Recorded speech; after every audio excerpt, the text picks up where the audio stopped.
ఈరోజు మాదిగ జాతి పెద్దలు మాజీ మంత్రివర్యులు మోత్పల్లి నరసింహన్న గారి జన్మదిన సందర్భంగా నిజామాబాద్ జిల్లాలో గౌరవ టీఎంఆర్పీఎస్ వ్యవస్థాపక అధ్యక్షులు ఇట్కరాజన్న ఆదేశాల మేరకు నిజామాబాద్ జిల్లాలో ప్రభుత్వ పాఠశాలలో కేక్ కట్ చేసి మాజీ మంత్రి మోత్పల్లి నరసింహ గారి జన్మదిన వేడుకలు జరుపుకుంటున్నాం ఈరోజు ఇక్కడ.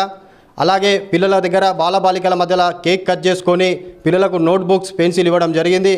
మా మాజీ మంత్రివర్యులు మాదిగ పెద్దలు ప్రతి అంశంలోనూ ప్రతి ఇష్యూలోనూ మా మాదిగలకు తన నిరంతరం ముందుంటూ వర్గీకరణ ఉద్యమంలో కీలక పాత్ర పోషించి వర్గీకరణ సాధించిన పెద్దన్న. ఆయనే భగవంతుని ఆశీర్వాదంతో నిండు ఆరోగ్యాలతో ఉండి ఇంకా ఇలాంటి పుట్టిన వేడుకలు ఎన్నో జరుపుకోవాలని మనస్ఫూర్తిగా కోరుకుంటా ఉన్నాం. జన్మదిన శుభాకాంక్షలు మరొకసారి.